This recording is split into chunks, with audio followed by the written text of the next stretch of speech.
Good afternoon and welcome. On behalf of Westminster College and America's National Churchill Museum, I declare this convocation, the installation of Churchill Fellows and the Enid and R. Crosby Kemper Lecture, open. Please remain standing for the invocation by Chaplain John.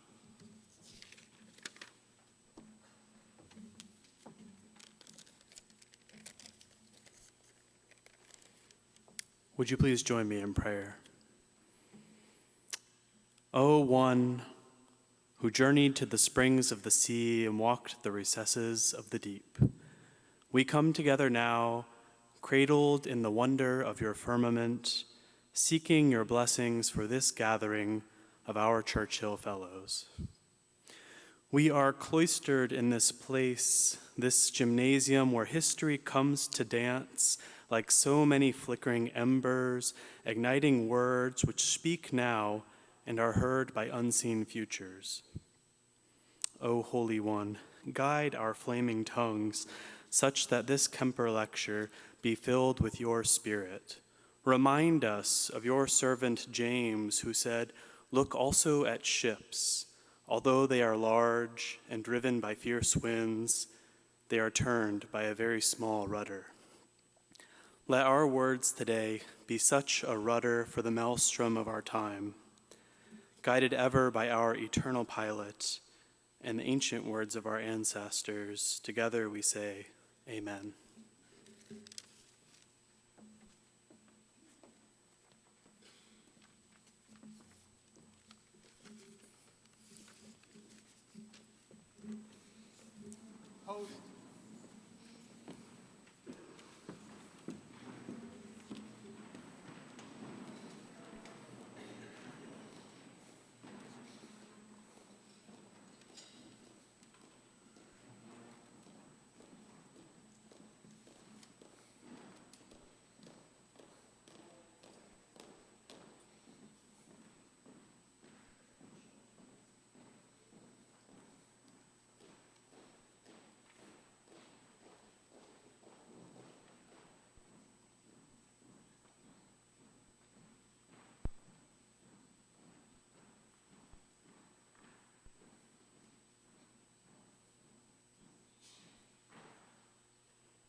Can we give a nice round of applause to the Missouri Military Academy Color Guard? That was phenomenal.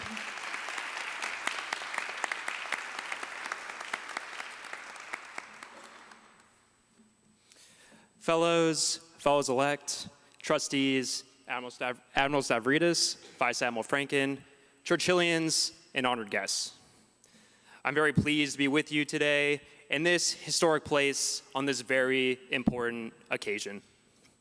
I offer you my greetings from the skies that span the United States and the world. For those of us who have the privilege of serving this country, gatherings like this one are of vital importance. We can and we do learn from leaders like Winston Churchill. I need not remind this audience the British Bulldog's famous speech given from this stage shaped global security for decades. Churchill's words continue to inform us today. The Iron Curtain speech placed Westminster College on the world map as a center for the exchange of ideas and as a place where the ideals of liberty are not only upheld, but where they prosper. Countless leaders, such as statesmen and stateswomen, ambassadors, prime ministers, and presidents, have all followed Churchill to Westminster College. Legendary lecturers are one of the differentiators that separate Westminster from other esteemed colleges and universities. Accordingly, it takes a talented and gifted leader to be at the helm of a ship like Westminster. It is my honor, privilege, and I suppose you might say a familial duty to introduce to you Westminster College's President, Chief Transformation Officer, Churchill Fellow, and my father, Don Lovey Jr. Dad, we are all incredibly grateful for your leadership.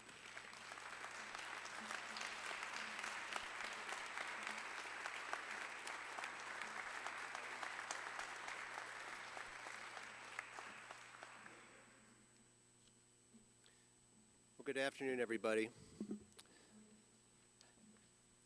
Don, where were your sisters in your remarks like that when you were growing up? I just had to say that. Again, thank you, Don. And as your father, myself and your mother are very proud of you as a son and as a U.S. citizen. We also are very thankful for your continued service to our nation in your citizenship.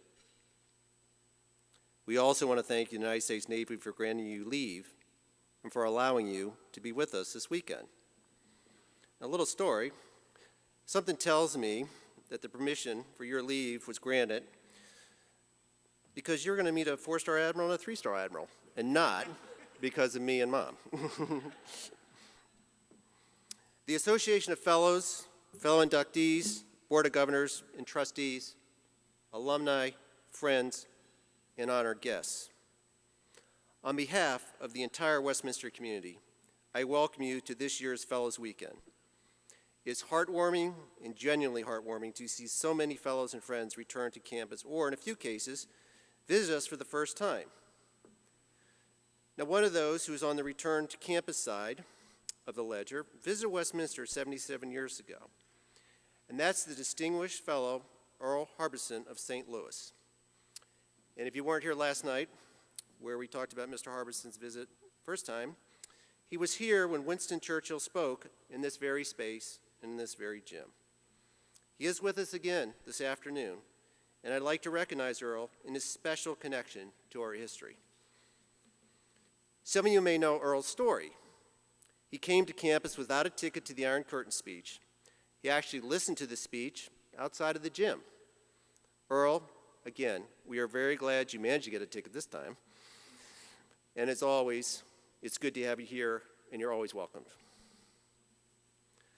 Most of you are probably unaware that we would not be here this afternoon for this very special occasion and the passion that one of my predecessors as the president of Westminster had many years ago. The original idea to invite Churchill to Westminster came from President Frank McClure when he was, of all places, on a fishing trip in Minnesota. President McClure, with the help of President Truman, persuaded Churchill to stand behind this very lectern. The result was the Sinews to Peace, one of the greatest orientations and precedent messages of the 20th century. The entire world would pause to turn its attention to this very space and this very campus, Westminster College, in America's heartland, on March 5th, 1946. In his speech here, Churchill offered a blueprint on how to wage and ultimately win the Cold War.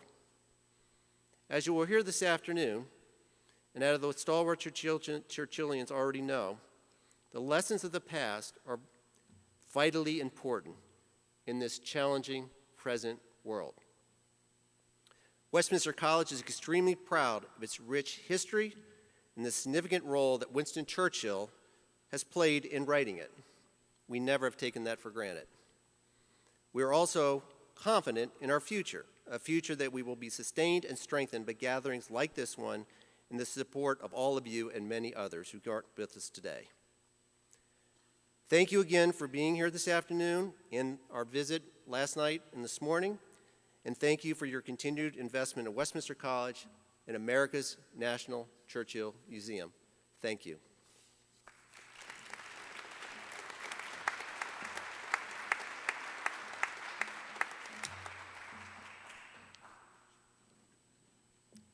It's always humbling to be behind this lectern, which is normally on view at the museum down the hill. In fact, I'm a little nervous because normally we carry it around with gloves, but we've brought it back into active duty today for this occasion as we reflect on the past, in the present, with the hope of building a better future. The Association of Churchill Fellows here at Westminster College was founded in 1969 at the dedication of what was then called the Winston Churchill Memorial and Library in the United States, later designated by Congress as America's National Churchill Museum. Since 1969, nearly 325 individuals have received Churchill Fellowships. Many of you are here today. You'll see us all with our red ribbons and bronze medallions. This group is a remarkable group of leaders, inspirational leaders, people who have advocated the principles that Winston Churchill espoused, upholded the values that he uttered in the Iron Curtain speech and throughout his life. Since 1969, this illustrious group has contributed in many ways to the prosperity of the college and the museum. In fact, since 1969, this group has contributed over $20 million to the upkeep and preservation of the college and the museum. We are grateful, indeed grateful, for that financial support. But more importantly, Churchill Fellows are ambassadors for this place and for what happened here and what continues to happen here. So I thank you all for being with us today and remembering the lasting legacy of Sir Winston Churchill. Thank you.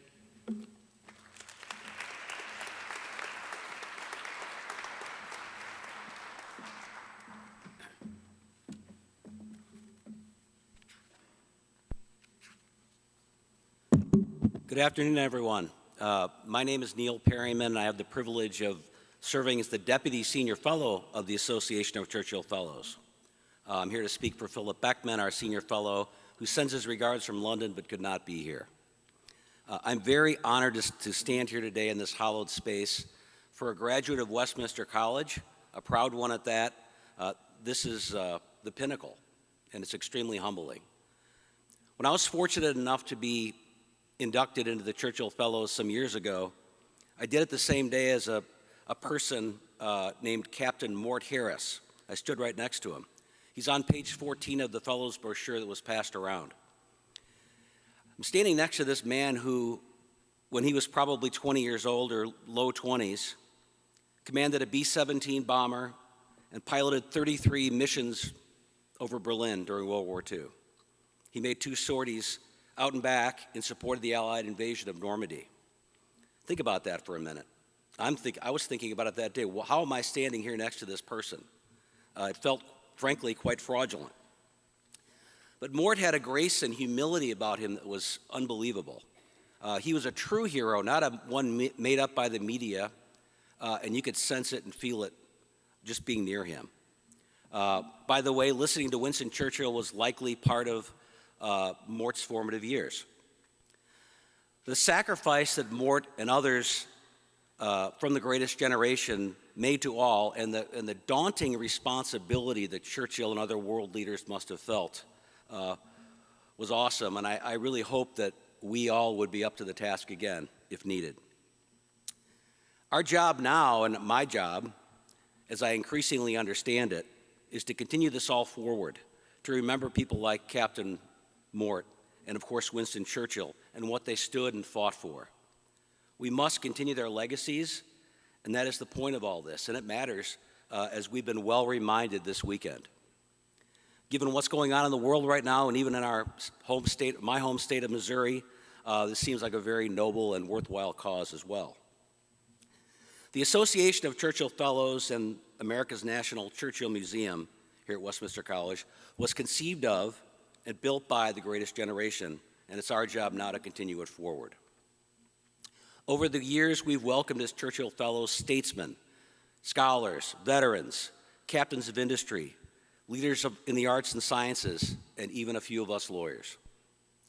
But all these folks share a common bond, a belief in the power of liberty and democracy, the title deeds of freedom, as Churchill said from this very spot 78 years ago. It has a little different feel today, perhaps, but it's no less important. Lord Mountbatten, Admiral of the Fleet and a member of the royal family, was amongst our first class of Churchill Fellows. The historians can correct me if I'm wrong, but I believe he was the first admiral to speak here at Westminster College in our landlocked place in the middle of Missouri. But by the end of this afternoon, he will not be the last admiral. Thank you, Admiral. Today I have the privilege to be with you and introduce our new class of fellows. So on Philip, our senior fellow's behalf, and on behalf of the Board of Governors of the Association of Churchill Fellows, and the Board of Trustees of Westminster College, I now have the honor of introducing and inducting this new class of fellows. I would then kindly ask all the fellows to join me on stage at this time.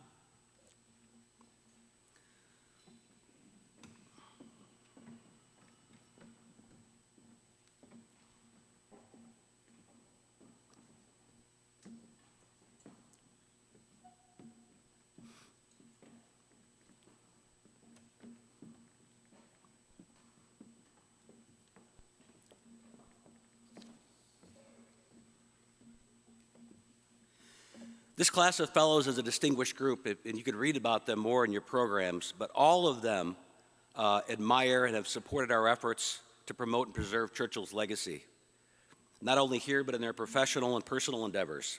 These folks are leaders. They're leaders in their businesses and in their communities. Like Mort, who risked his life for freedom, I'm inspired by all of you. And so it's with great honor that I welcome the following individuals into the association. We know you will wear your medallions and scarlet ribbon with pride, and in turn represent this special place with honor. They are, and please hold your applause till we're done with the group: Matthew Geeky,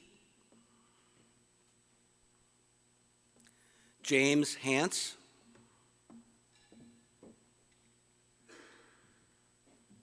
Catherine Grace Katz,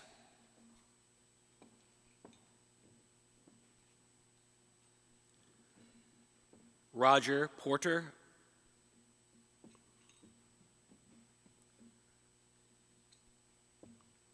Stephen Poss,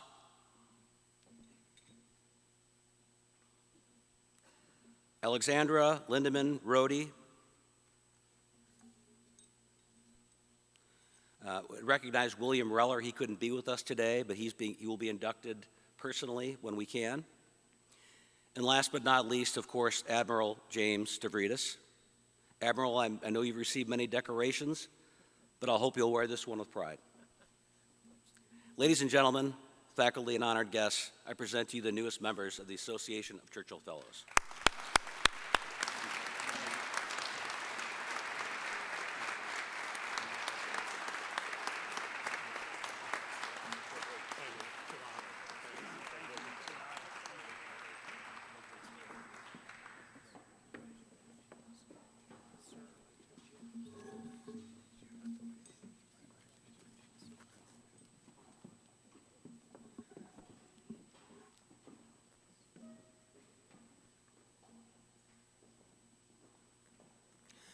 I now invite Crosby Kemper to introduce our speaker.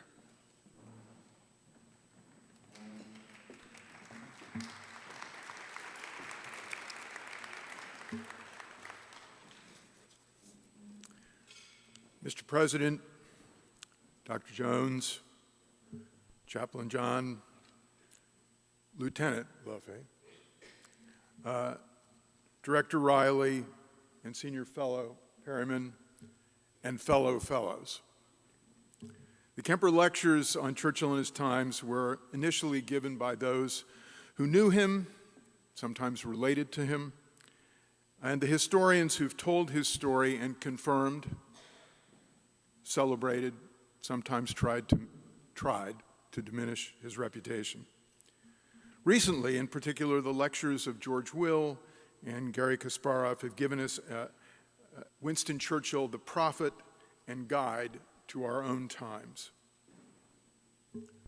Now we are privileged to hear one of the great analysts of our time, himself a former naval person, as Churchill signed his communications with that other FNP, former naval person, FDR, Franklin Delano Roosevelt, Assistant Secretary of the Navy in World War I, whose first meeting with Churchill occurred as part of the end of the war.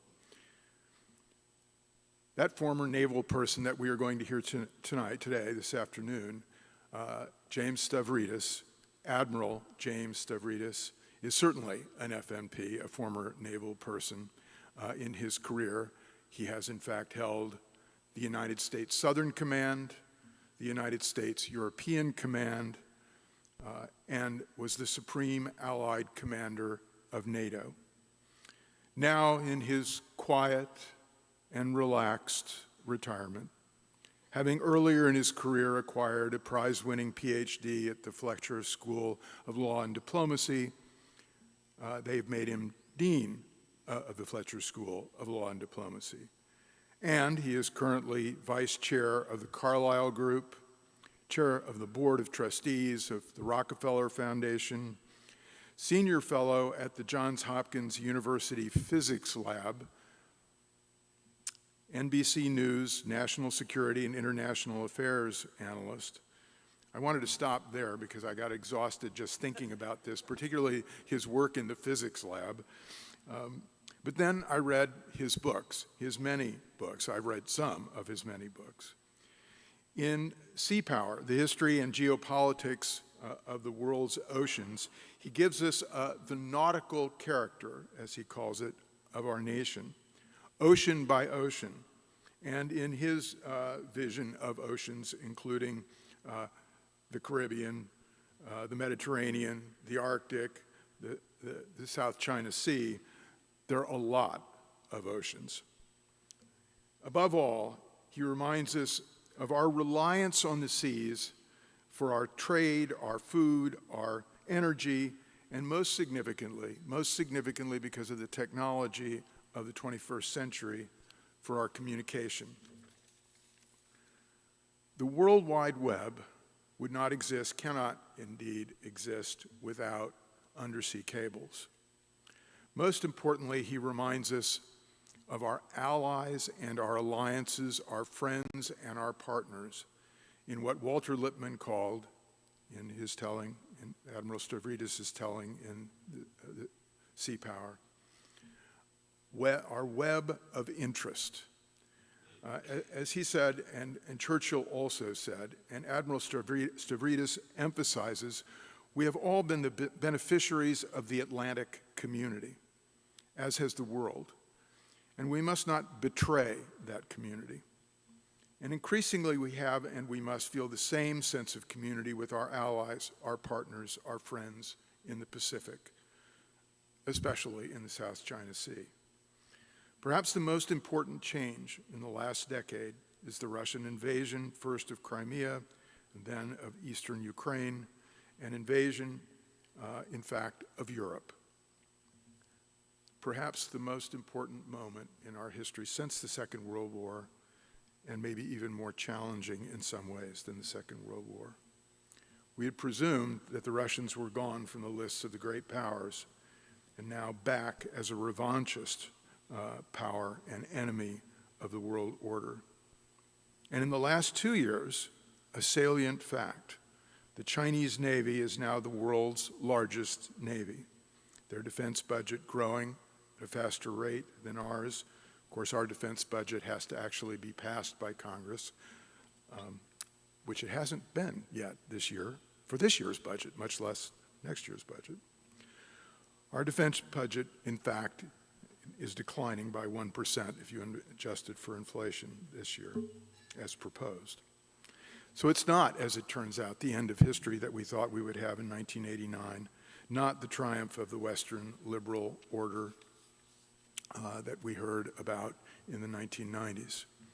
As Admiral Stavridis has noted, there are now 3 nuclear powers and 1 wannabe nuclear power that are allied against us. Our response, he suggests, as he reviews and corrects and updates Admiral Alfred Thayer Mahan, who wrote in his book on the sea power, the influence of sea power in history, about our reliance on colonies and coaling stations and bases that we should own.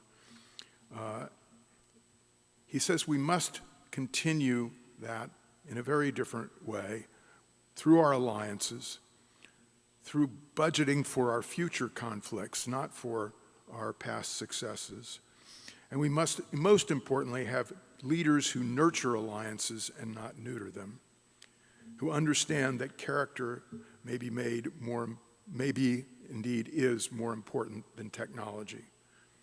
If you read the beginning of his riveting book, 2034, written with Elliot Ackerman, He describes the United States Navy, Air Force, and command structure hobbled by a techno-hack attack. The key response is, in fact, comes from individuals of deep character. The technology of the internet and artificial intelligence described in his two novels, both of which I believe are available today in the shop in the Churchill Memorial, is that these books describe a tech-based attack on the United States in which human intelligence and character are the salvation Churchill would have approved. In all his books, Admiral Stavridis suggests, as did Churchill in the Iron Curtain speech, that the character of the people, the commitment of the leaders of the West, is what in the long run may make the difference. In To Risk It All, his character study of 9 men and women in the crucible of decision, crucible of conflict, he shows how John Paul Jones, Stephen Decatur, David Farragut, Admiral Halsey, Admiral Michelle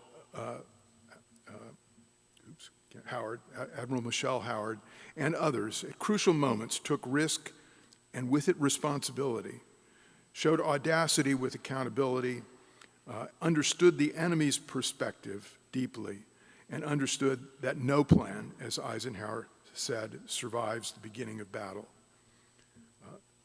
To know the unknowns, as his once mentor Donald Rumsfeld said, is a key to understanding the coming battle. The most important character trait in his books and his advice to the nation and in his own career, Admiral Stavridis has taught, is the importance of the national character, our national character to the world, and the importance of the world, and the importance to the world of our national character and of our country. Our country, should it still exist, with great leadership, such as that of Admiral James Stavridis.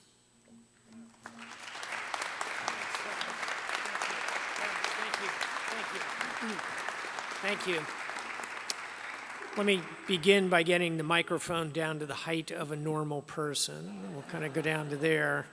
People hear that kind of introduction, Supreme Allied Commander and all that, and when they actually see me, they tend to have one overriding reaction, which is, I thought you'd be taller than you appear to be.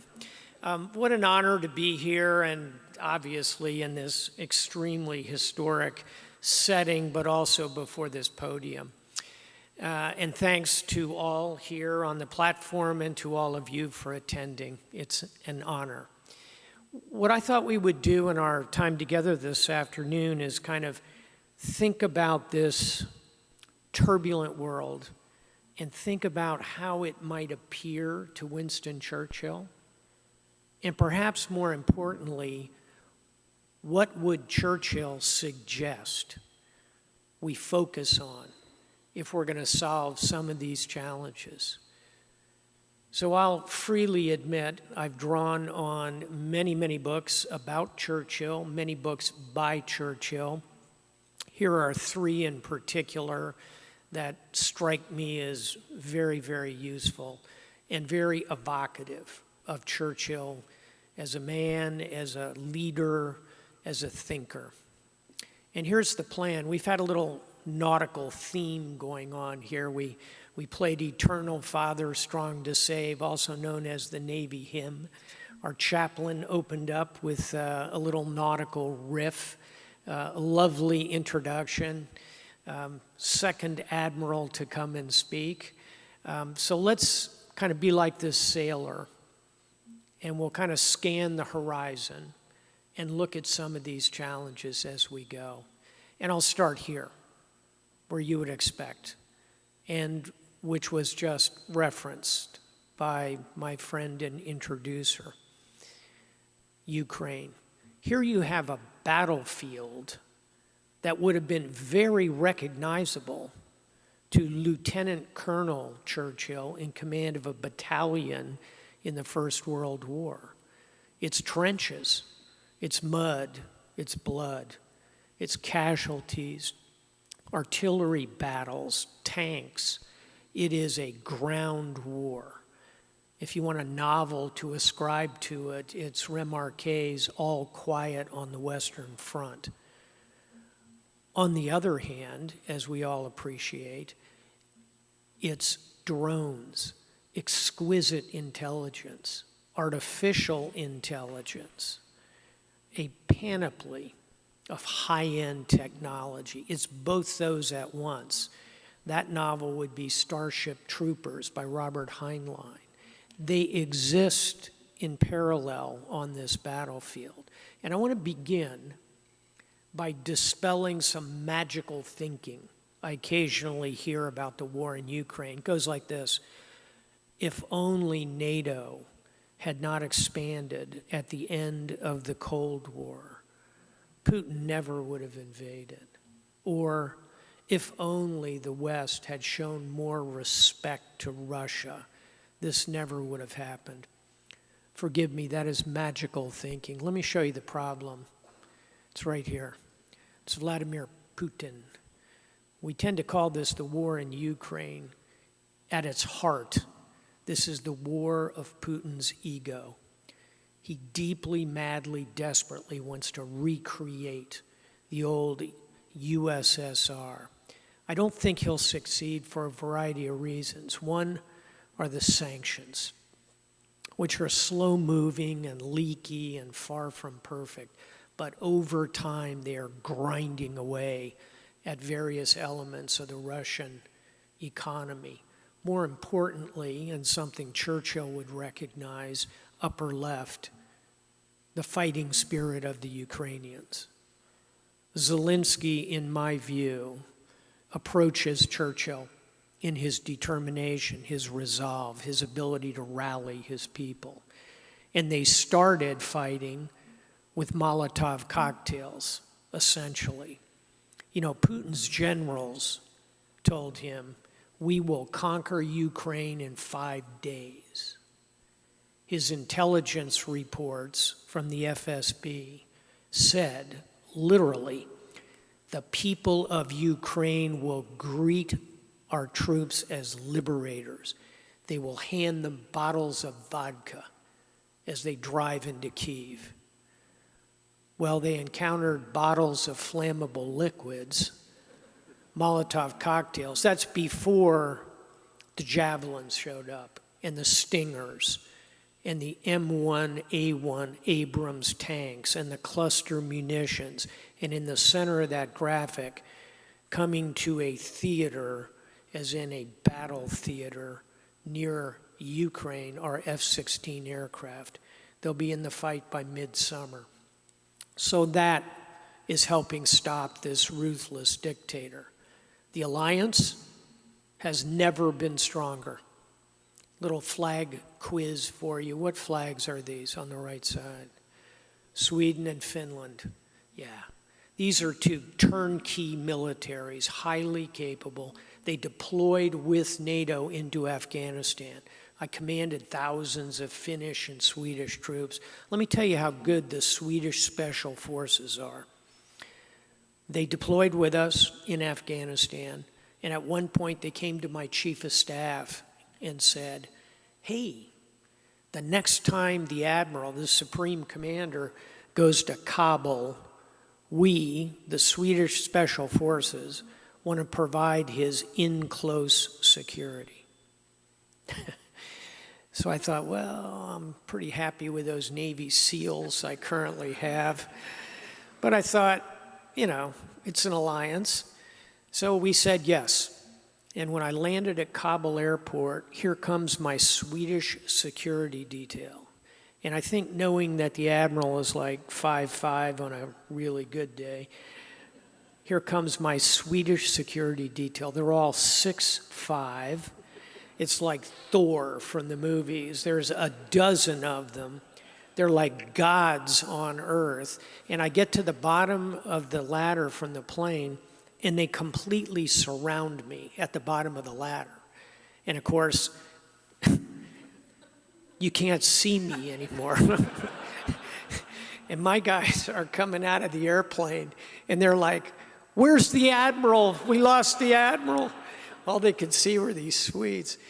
The point is, Sweden has great special forces. They build superb diesel submarines. Their Gripen fighters are a match for an American F/A-18 ENF Hornet.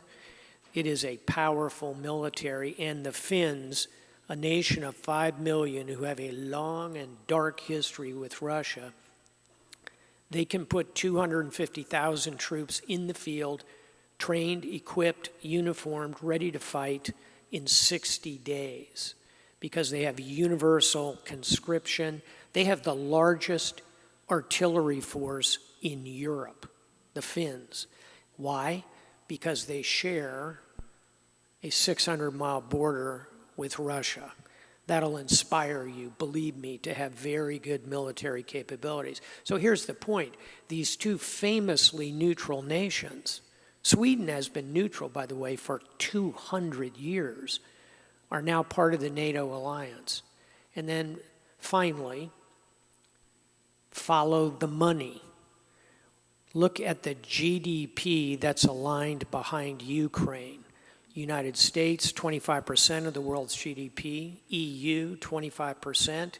Japan, Australia, South Korea.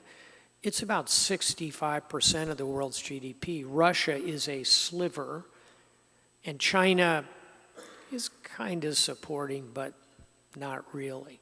So when you kind of put all that together, you think, well, looks pretty good for the Ukrainians. Well, don't count out Vladimir Putin. He has got the ability to throw more air at the problem. He's recruiting mercenaries from around the globe.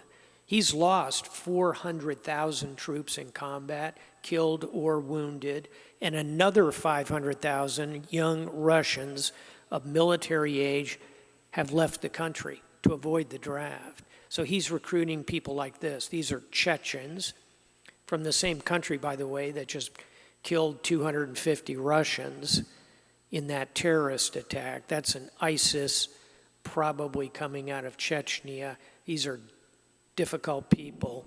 And do you know where the largest recruiting station for Russia is today? Havana, Cuba. So Putin still has options to play. He can go after critical infrastructure, underwater pipes, underwater cables. He can use cyber. These are the flags of Ukraine, Estonia, Latvia, Lithuania, and Georgia. What they have in common, in addition to being democracies, all have been attacked using cyber, going after their grids. Putin also, much as Hitler did and turning to a Mussolini, Putin can turn to somebody like this, Kim Jong-un. He's well named, he's unpredictable, he's kind of unstable, he's very unpleasant. He's morbidly obese, he's addicted to opioids, he's got a really bad haircut. It's holding him back. But we are seeing millions of rounds of ammunition and artillery shells flowing into Ukraine, stamped Pyongyang. Putin will also seek to divide us, to divide the West. He will seek to manipulate our elections.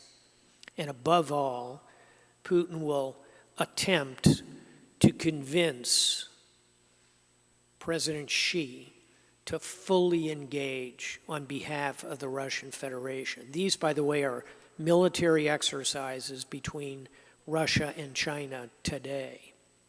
And by the way, if I were advising President Putin, which I assure you I am not, in fact, as was mentioned, I have received many international medals and decorations. The one I'm proudest of, I'm sanctioned by the Kremlin. So I despise Vladimir Putin. But if I were advising him on this relationship, I would say, President Putin, be careful. Because think about what Beijing sees when it looks north. It sees this vast, empty Siberia. Siberia, by the way, Russia, from the Urals to the Pacific Ocean, is the size of the continental United States. How many people live there? 25 million. Picture the entire US with 25 million people. What is there? Because there aren't very many people. There's oil, gas, timber, arable land, fresh water, gold, diamonds, rare earths. Beijing is looking north like my dog looks at a ribeye steak. Looks really good. Putin, however, is increasingly dependent upon his ability to tap China economically to keep his war going. So let me conclude on Ukraine. How does it end? I can answer that in 3 words. I don't know.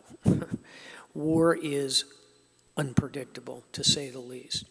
Putin is currently in command, if you will, of an area of Ukraine about 15% between the gold circles, from Crimea up to the land bridge to Russia. At this moment, militarily, it's going to be very difficult to dislodge them. After the US election, there comes a moment when negotiation may occur. And at this point, it is up to the Ukrainians to decide if they want to trade some of their land for peace. I don't know if they'll make that trade or not. Putin, however, will be burning through resources as this year goes on. So let's see where the negotiation ends up. And if we apply our Churchillian principles here, look for Ukraine to continue to stand and fight. Let's shift gears. Let's go to another part of the world, again, would have been very familiar to Winston Churchill, the Middle East, which, of course, at the moment appears as though it's on fire. I will stipulate that we are all following these tragic events, both the attacks, the horrific attacks against Israel, where civilians were butchered, literally, raped, mutilation, 1,200 Israelis killed. And sometimes people say, well, 9/11, we had 3,000 killed. That's true. Our population is 35 times the size of Israel. So another way to think about it, to think about October 7th, proportionally to what happened to the United States, it would be like 35,000 Israelis were killed. That's how it would feel to the Israelis, 35,000. And by the way, we had no hostages taken at 9/11. 200 Israelis taken hostage. That's like 7,000 hostages. So this is a horrific 9/11 plus event. That's all true. On the other hand, it is also true that there is a horrific humanitarian crisis. 2.2 million Gazans, half of them under the age of 18, children who are starving to death. They must receive relief. Israel must provide that. That is warfare 101. When you occupy a territory, you are then responsible for the care, the feeding, the medical treatment of the civilian population. Those are both true. The center of gravity here, by the way, may surprise you. The Israelis want to find and eliminate as many Hamas terrorists as they can. The center of gravity is here. It's the tunnel complex underneath the 20 by 6 mile Gaza. There are 400 miles of tunnels. This is where Hamas, organized, trained, equipped, directed, retreated to. Israel will decommission those tunnels. They'll flood them, they'll explode them, they'll seal them. Watch that in terms of timeline.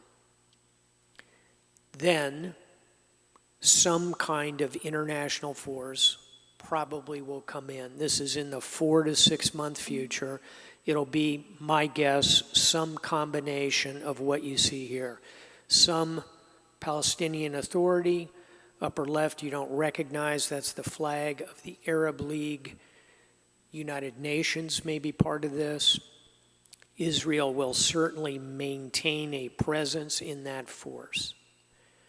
But lurking over all of it is Iran.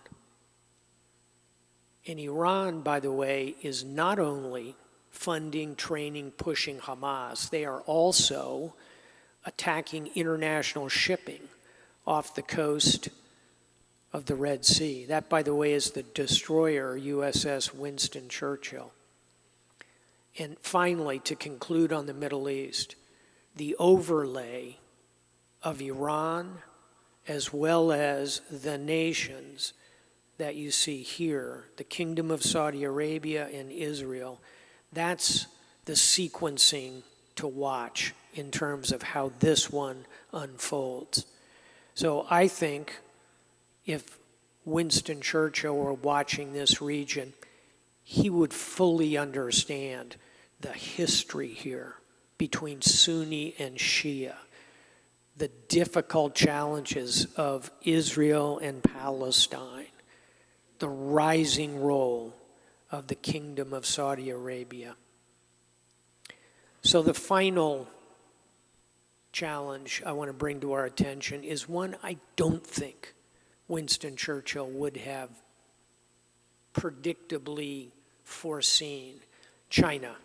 He had some dealings with the Pacific, but I think it would have been difficult for him to imagine the scope of what China is doing today, of the sophistication of their plan, their geoeconomic plans that kind of resemble at times what the British Imperium did, one belt, one road. He would certainly have recognized the need for the United States to face this rising imperial power. He would probably have put it in the context of the United Kingdom, established power, and the rising power of the Kaiser's Germany. It's not a bad comparison. He would have understood the need to protect freedom of the high seas, especially here in the South China Sea. If you haven't, by the way, tuned into the South China Sea, it's huge. It's half the size of the United States. It's full of oil, gas, fisheries, and 40% of the world's trade flows through it. It's high seas, international waters. Here's the punchline. China claims it as territorial waters. It's a preposterous claim, but China will continue to push it hard. They'll build artificial islands. They're building, as was mentioned a moment ago, the largest fleet in the world is not that of the United States. It's China's. They have about 350 warships. We have 290. Ours are bigger, nuclear powered, aircraft carriers. If you asked Admiral Franken which fleet he would rather have in a fight, he'd still take the US fleet. In 10 years, China is on the move at sea. They have excellent cyber, second only to the United States. As mentioned, they have this character that they use as a kind of a cat's paw. And above all, we have a dispute with China here in Taiwan. And the parallels here between Russia, Ukraine, and China, Taiwan are not bad. You know, as the old saw goes, history doesn't repeat itself, but it rhymes. I assume folks know Taiwan. It's an island. It's about 100 miles off the coast of China. It's got a population of 23 million people. It's the manufacturing side of the most advanced microchips. It's a vibrant democracy. That's the good news. Here's the bad news. Their armed forces are oh so 20th century. So China has options. Upper left, China could blockade the island. Bottom right, China could bombard the island. Bottom left, they could invade the island. I think the latter invasion is unlikely because it's such a hard military nut to crack. You know, there's a reason, think back on Game of Thrones, there's a reason people built moats around castles, right? Water. 100 miles, open sea. I've sailed it many times. So has Admiral Frank, and these are rough seas. Dover, Calais, 25 miles. Look at 100 miles of open sea. But it's still a challenge. So how does it come out with China? Again, I don't know.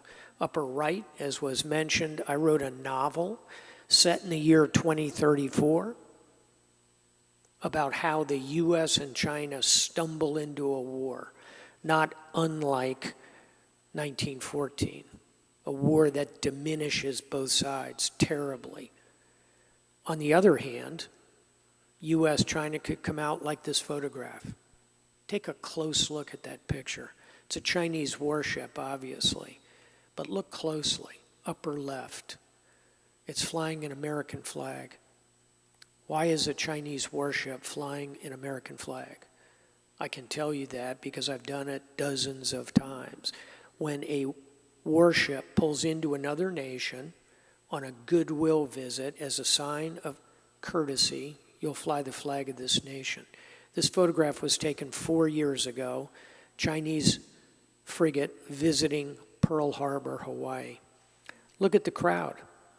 It's a big Chinese flag. Bottom right, the crowd is holding both Chinese and American flags.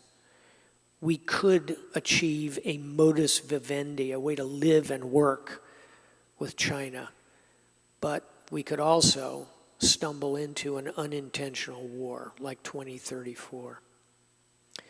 So let me conclude with a few thoughts about some tools that I think Churchill would have considered in dealing with this kind of global set of challenges.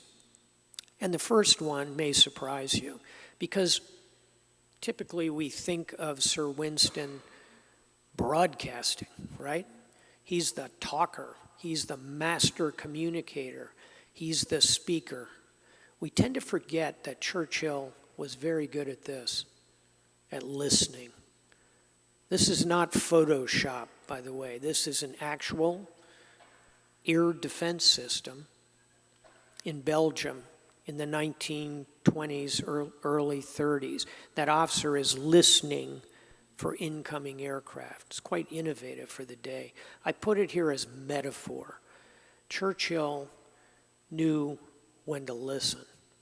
He also knew when to speak, when to take the floor, when to dominate the room, but he was also quite capable of listening.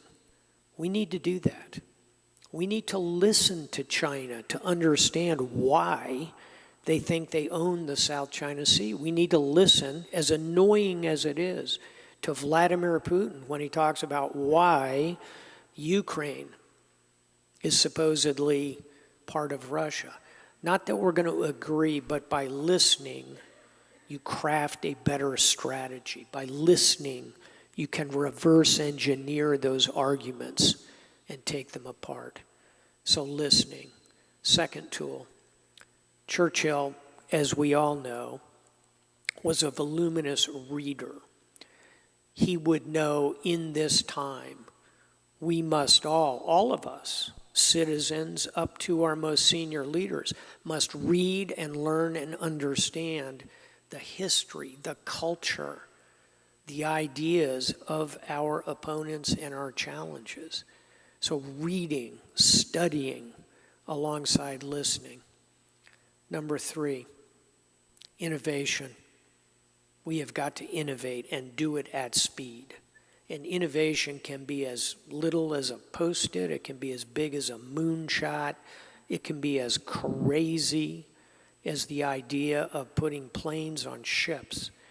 That photograph is exactly 100 years old. Wacky idea.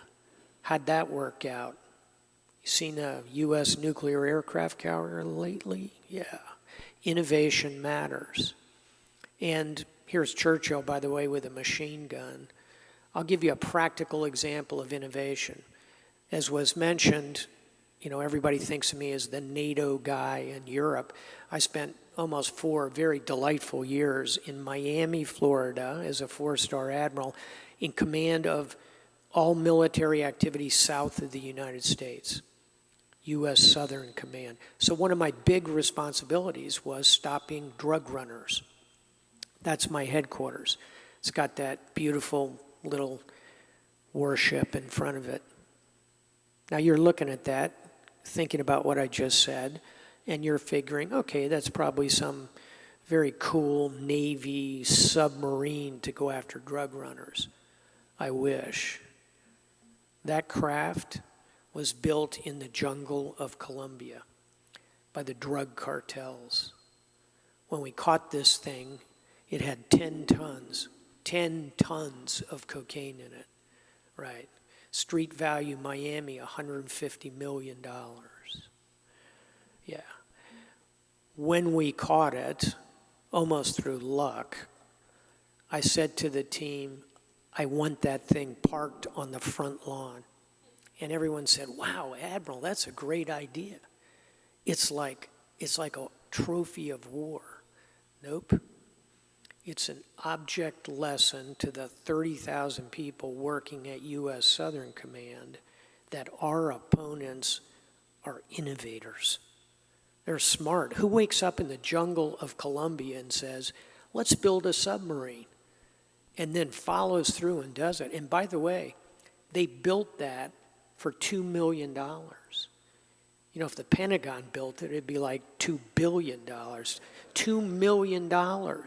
The cocaine price was about $10 million. A few bribes, 2 crew members, all in, $10 million, maybe $15 million. Street price, $150 million. That's margin. That's profit. If you went to business school, that's pretty good EBITDA business. Point is, innovation. Churchill got that. He would look with astonishment, but not shock, I think, at how AI will influence war, how it will influence our societies. And let's be honest, as we stand here today in AI, we are on the beach at Kitty Hawk. We don't know what's going on. It could be any of the things I'm showing you here. The only thing I know for sure on that screen is that the Pope does not have a puffy white coat.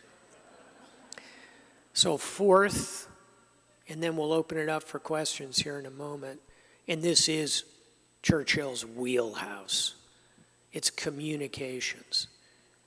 But again, communications is not a megaphone. It's a bridge that goes back and forth. There's a send and receive side on communications. Churchill knew that. He knew you had to understand the sea in which you swim to communicate properly. He knew you had to align messages from top to bottom. He knew you had to do all those things before you picked up the pen. I think what would really astound him is here. Now you're looking at that and you're thinking, okay, he's a retired admiral. These are sea lanes of communication. Nope. Shipping routes. Nope. Airline routes. Nope.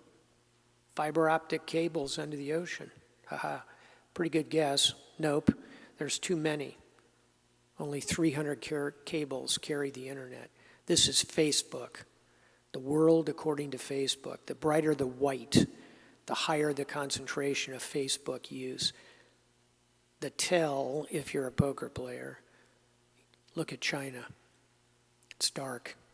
China does not permit Facebook. This is the most powerful, not just Facebook, all these social networks, the most powerful communication bridge ever built.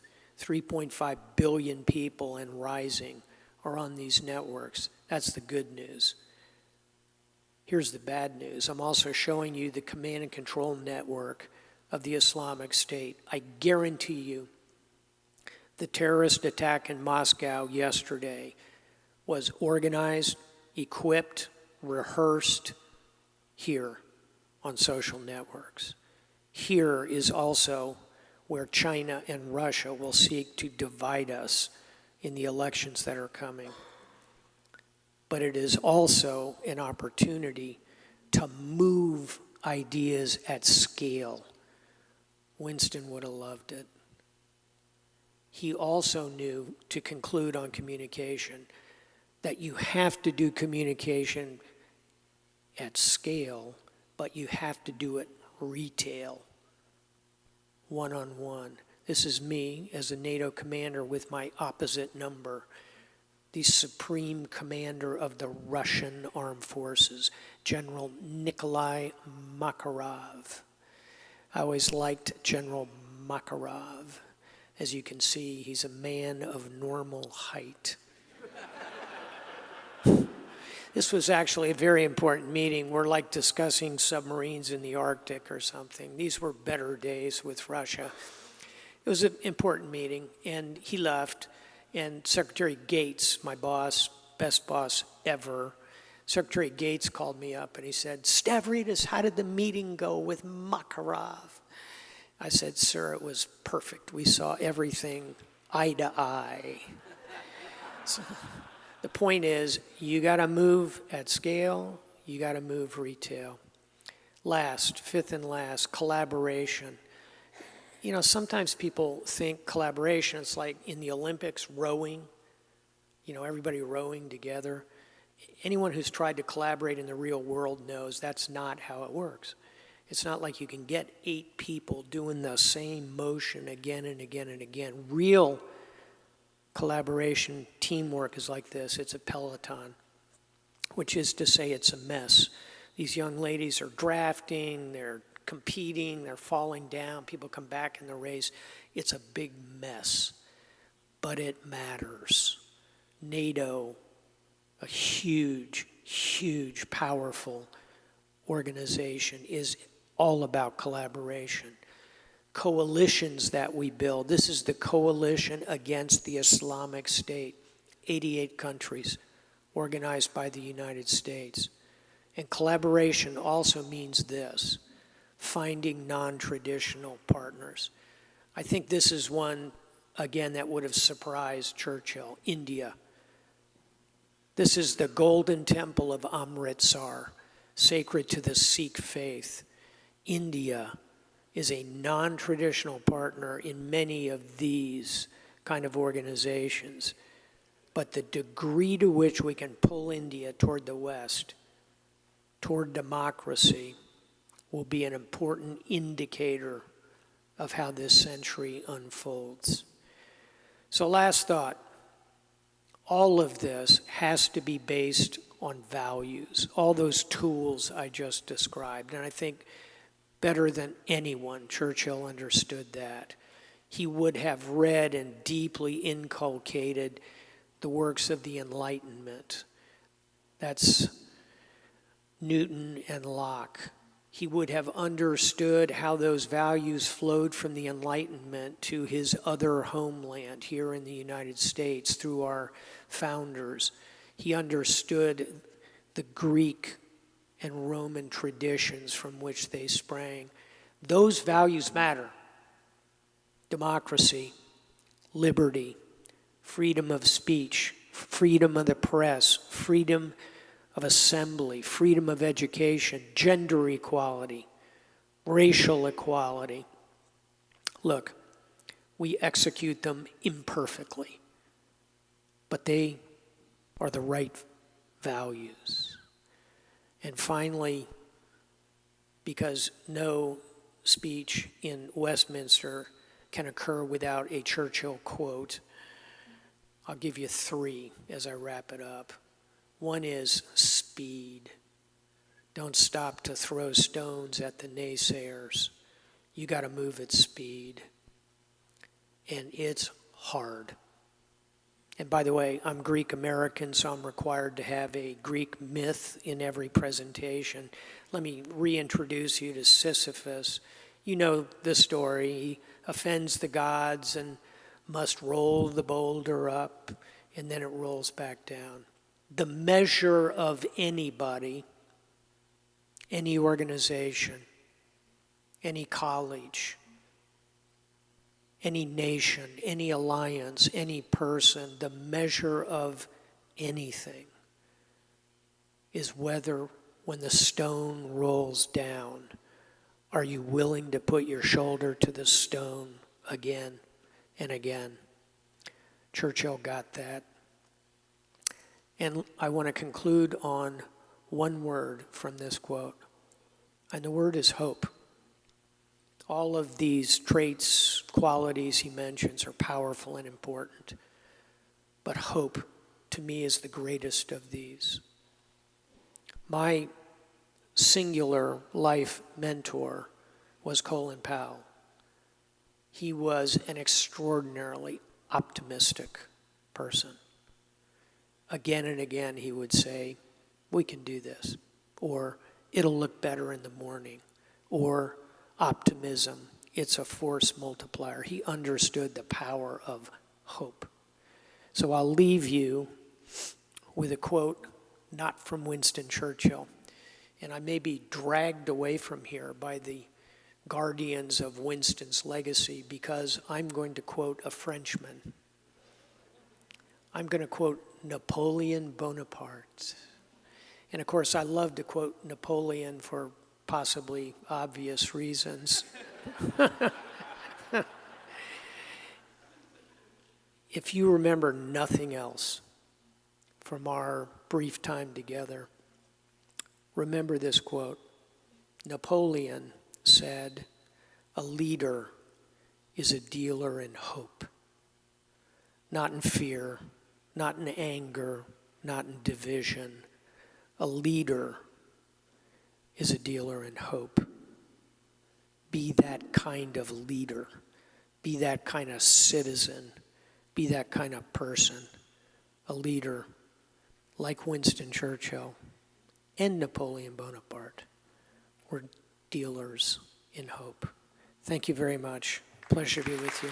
Thank you. Thank you. Oh, it's very kind. Thank you.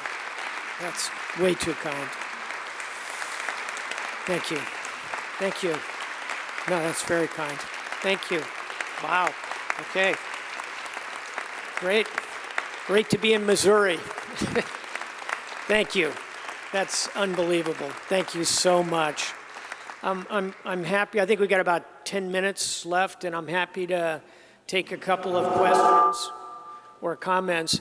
By the way, I don't know if you can see it in the audience, but this platform, I really feel like I'm underway. It's kind of rolling a little bit. As I said to my compatriots up here, if it falls down, we don't have far to go. Who would like to pose a question or a comment? Yes, sir. And just, here comes a mic if you want to grab it. Hi, Lee. Hi, that was a wonderful presentation, Jim. Thank you. In thinking about Vladimir Putin and his ambitions for Russia, how much of his mission is rooted in his sense of Russian history, distorted as it is, and his belief that Ukraine is not a legitimate nation? Yeah. And how much is rooted in a fear of what, in a different world, Ukraine can be, which is a neighboring state of similar history and ethnic composition to Russia, but one that is free and democratic? Churchill once talked about the dictators on their pedestal, and the little mouse of truth and freedom enters the room and they cower. Yeah. So how much of where Putin is one of both of those things? Yeah, wonderful question. I think it's 75-25. And what I mean by that is I think 75% of Vladimir Putin's ambition is rooted in Russian nationalism as filtered through his twisted experiences in the KGB. You know, there's an old story about Putin. He met President Bush W., and Bush kind of liked Putin, believe it or not. Bush said, in that Texas twang of his, he said, you know, I looked into Vladimir's eyes and I saw his soul. We can work with Vladimir Putin. John McCain was asked once, well, you met with Putin. What did you see when you looked in his eyes? John McCain said, I saw 3 letters, KGB. That's the Russian intelligence services. I think McCain had that right. Putin is a particularly difficult character because of all that, Lee, and then you filter into it his resentments and angers about the collapse of the Soviet Union, which he says was the greatest tragedy of the 20th century. That's about 75% of it. The 25% you correctly categorize. He's a smart man who understands that Ukraine is this cornucopia of oil, gas, agrarian products, industrious people, and he recognizes he wants that. Like Sauron in The Lord of the Rings wants to control Gondor. He wants it. And he has 25% that kind of geopolitical ambition. 75% is the kind of twisted psychology I described a moment ago. Others? Yes, sir. Oh, my good friend. And please don't.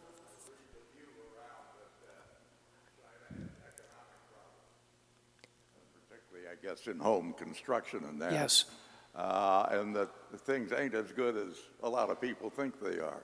Have you an opinion on that? And do you see it affecting their overtaking us as they would, of course, love to do? Yeah, Earl, again, it's wonderful to see you, and I've known Earl Harbison for a couple of decades anyway. Yeah, he and I listened to the Churchill speech together. He forgets that. I was right there with him. I'm kidding. Earl, I think that 5 years ago, we collectively felt like China is 10 feet tall, that they're going to zoom by us economically, that their military is going to power by us 5 years ago. Now, suddenly, the narrative has shifted to China's like 5 feet tall. You know, they've got not only the economic challenges of their real estate markets, which if they burst, are going to make 2008, 2009 look like a walk in the park. They've got a shattered environment that's going to cost trillions to remediate. They have a terrible demographic problem. Not only declining, but they have way too many men for women because of the one-child policy. Often, tragically, shamefully, female fetuses were aborted. The result now is China has a massive imbalance, unseen in modern history in any nation, between the genders. China also essentially has no allies. China has many challenges. So it's tempting to kind of say, you know, they weren't 10 feet tall, they're nothing. I think the answer, as usual, is kind of in the middle. I think China will work through most of its economic problems. They can't fix the demographic problems, but they can use robotics and AI to compensate for them. They are building a capable military.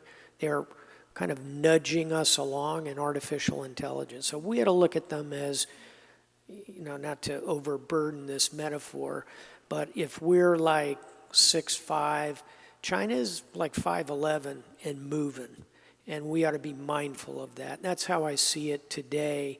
All the more reason we continue to advance in the areas I mentioned a moment ago. Thanks for a great question, my friend. Yes, ma'am. Thank you for being here, Admiral. Sure. My question is, how do you visualize the roadmap to hope in today's wild American political system? Yeah, I get that question a lot too. I want to start with a predicate, and some of you know me, but I'll just get everyone on the same page. I'm a registered independent, always have been. I've never made a political contribution. I've never endorsed a political candidate. I am neither a Republican nor a Democrat. I was vetted for vice president by Hillary Clinton, one of 6 people actually vetted by the campaign, and I was offered a cabinet post by Donald Trump. I think of that as 2 bullets whizzing by my head at like really close range. My point is, I'm a centrist. And if I can speak to all of us in this room, I suspect we're all American citizens.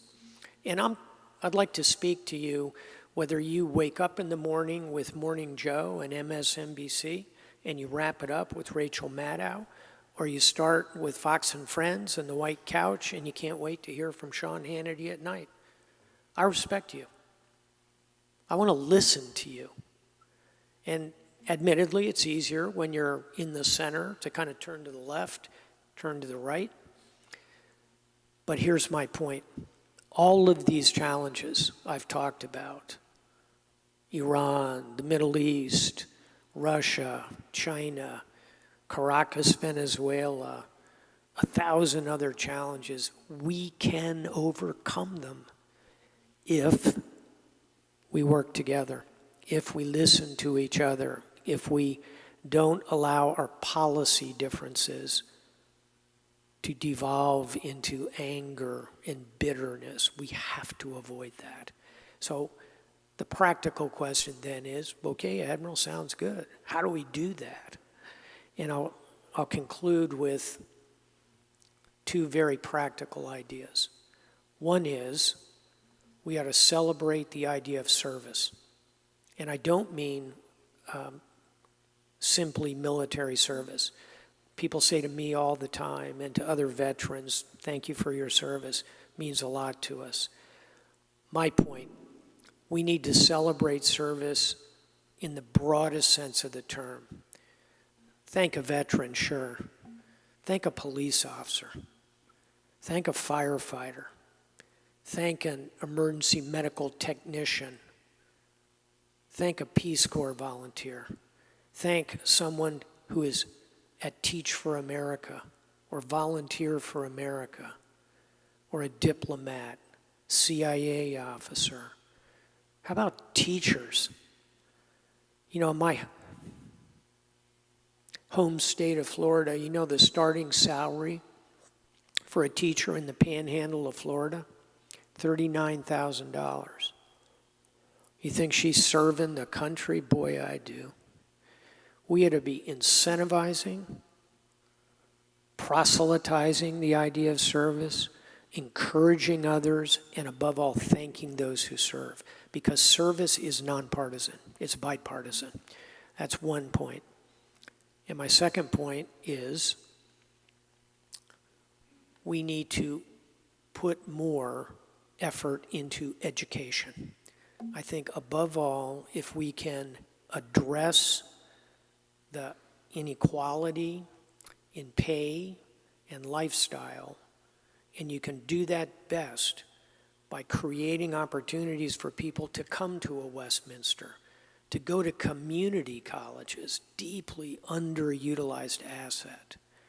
Education at every level, higher ed, down to these. What is this? It's an iPhone, right? Here's what it is. It's a supercomputer. capable of point-to-point communication anywhere in the world.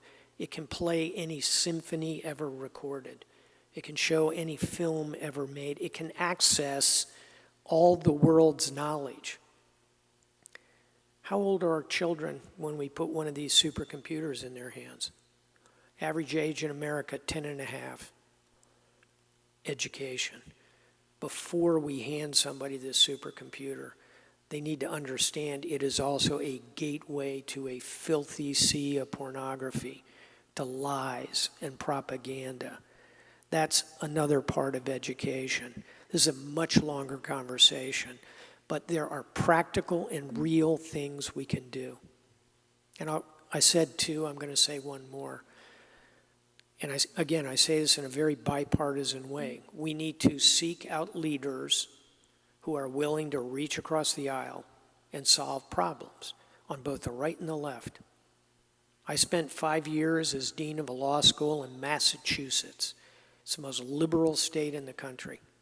It's sometimes referred to kind of correctly as the People's Republic of Massachusetts. Yet who was the governor in this deeply democratic state? Charlie Baker, a Republican. Yeah, governor of Massachusetts, two-term governor. Year after year, Charlie Baker was voted by all 50 governors as the best governor in America by his peers. He could reach across the aisle. He could work with all those Democrats up on Beacon Hill. Or my congressman was a Democrat. His name was Seth Moulton, combat Marine, Democrat, but a member of the Four-Nation Caucus, Problem Solver Caucus. So I'm not carrying a brief for either of those two people, but my point is, as voters, my view, we ought to be looking for people who are willing to work across the aisle, and such people actually do exist. So there's three practical ideas to think about. But I will conclude with this. You have put your finger on the most important challenge facing the nation. If we solve it, we are unstoppable. And I think that's a good note to end upon, which is simply to say, we are a democracy, and a proud one. We hear a lot about authoritarian states these days. We are a proud democracy. Never bet against us. Thank you very much. Thank you. Where shall I go?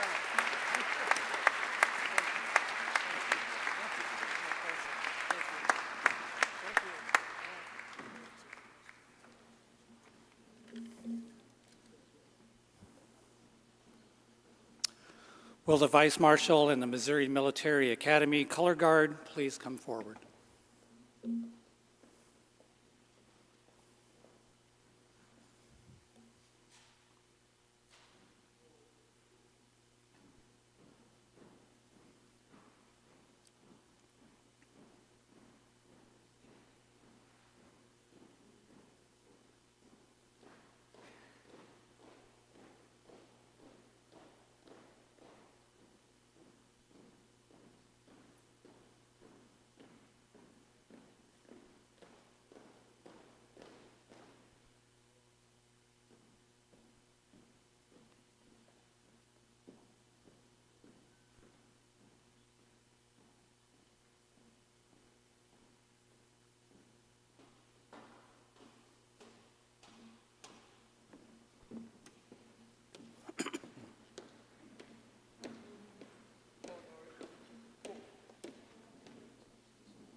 Thank you for your attendance at today's convocation.